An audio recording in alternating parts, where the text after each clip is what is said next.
benefit or the challenge of facing the same team in a matter of 2 weeks? Well, it's a benefit in that we know each other very well. I think we understand our challenges, that things that they hit us on.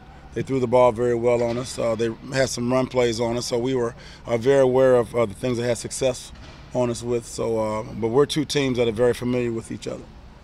What did you do differently about your corners against the Vikings? Not much different. They just played pretty good. I think the guys practice hard. At the same time, they're developing and getting better.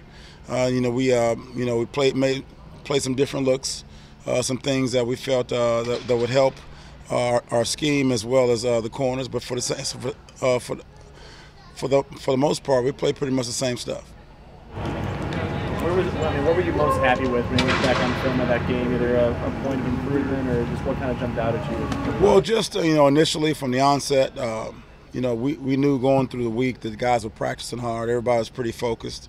They understood the task. They really showed up and played hard from the beginning. There were shots where on every play there were all 11 guys in on every play. So the guys were really showing up and playing hard. From start to finish, making the plays and just working well together, communicating. All the things that we've been developing and talking to them about, it all came to head on Monday night. With so many young guys on this defense, what do you tell them to avoid this being a trap game for the 49ers? Well, they don't know what trap game means.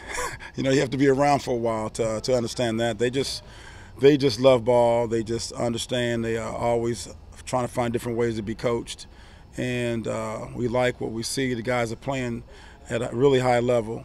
And, trap, that doesn't matter. Right now, we're trying to win some ball games. We're trying to stack up wins. That's all that really matters right now. You're doing an amazing job, Coach. Great job. Nice to have you back. One of the ways we've talked so much about Bobby since he's talking to you now, but without Kendricks for the rest of the year, and I know that he was only in for a couple of games, but it just seems like there's so many pieces. Is that, again, another way Bobby shows his leadership and he's keeping that unit together regardless of who's out there? Well, it's been like that all year. Michael's been in and been out. He hasn't played very much for us. But when he has played, he's made an impact. At the same time, KJ's been out. Guys have stepped in.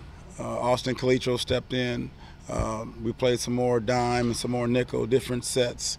But at the same time, all the young guys have really hit the books. They've showed up, and when it comes down to time to play ball, they've really shown up and really represented themselves and our defense well. You've talked about your comfort level with Austin Calitro whenever he's been asked to step up at that weak side spot. Is there a point where you feel like it really clicked for him? He said the game has really slowed down for him in recent weeks. Right, he's been playing well since the day he came here. You're going all the way back to the preseason, trying to figure out which guys are the best guys on your team. He's been showing up and making plays throughout. So for him to step in and play, whether it's preseason, whether it's Chicago game, on throughout, he's been here making an impact every week. So this is nothing new. What have you seen from Trey Flowers as far as his ability, the mental side, to be able to take a negative play and bounce back from that and kind of move on from that? Resilience, tough. He's fearless, and he loves working, and he just gets better and better, and just fun to watch young players really trying to find themselves and see what they do best and get consistent. And he's learning how to play consistently, learning how to use different looks, and learning how to have different techniques. It's fun to see him grow the way he has. How has Bradley McDougald been a leader in that secondary? Well, he's just been himself. He's smart. He's been around. He's a guy that understands the ball game. He has a really high football IQ, and the players know it, and they really respect him for what he does. That he's a guy that brings the guys together and teaches, communicates well, and he has a lot of experience, and he makes a lot of plays. So he's a guy that you certainly want to be out front. How big a void was that in that room with the guys you lost in the secondary? Leader, a vocal leader, veteran? You mean with McDougald stepping in, the guys you lost? Well, the guys that we lost, I wasn't here with them, so the guys that we have really stepped up. Tedrick has stepped up, McDougald has stepped up, the young players, Shaq has really been solid, and just watching them play like you have, it's fun to see. Now, this time of year, they aren't young anymore. They've seen it all. Now it's time to put it all together and let's push for the finish. Obviously, George Kittle for San Francisco almost had a record-breaking game last time as far as receiving yards for tight end. Right. How does he present a unique challenge? Well, he's really good. He catches a lot of balls. He's a threat. He runs well. He catches well. He runs after he catches. He blocks well. And he's a dynamite, sharp, big-time NFL player. So it's going to be a challenge to hold him down.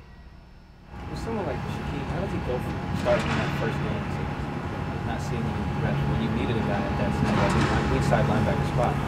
Well, it's competition. It's guys really working hard and playing. And it's the rise of Calitro. Michael Kendricks shows up. So it's a matter of just showing up, being ready to play. And we just felt that that with KJ coming back and Michael being here, Kendricks, and with the rise of Calitro, that we've had good depth there. Shaq is doing outstanding, and Griff is doing fine, but at the same time, he's certainly available for us. He got in for a play this last week, so he's certainly available for us. Have you seen a progression from Nick Mullins and just San Francisco and just the way that he's kind of grown with more starts? Right, he's been playing really well. Last time we played him, he was over 400 yards. We played a lot of really good quarterbacks, and he's been probably the highest yards against us. So we have a lot of respect for what he's able to do, and we'll certainly spend a lot of time in the meeting room, trying to tighten things up. How much of what was wrong with the 400 yards was just tackling in that first game? Excuse me? How much of the 400 yards, how much of the problem was that was tackling? Well, you take out 2 or 3 plays, 2 or 3 chunk plays, and it goes down to 200. So, but any game you can do that. We have to be consistent, tackle, make our plays, stay on top, all the things you have to do to be a good defense, and we're working on that. What's the common key to stopping the screen pass they like to use? Well, the screen is a responsibility of the whole defense. Everybody has a responsibility, just like a run play, a pass play. It's a way to fit it up. And we all 11 guys have a responsibility, and they have to get to it.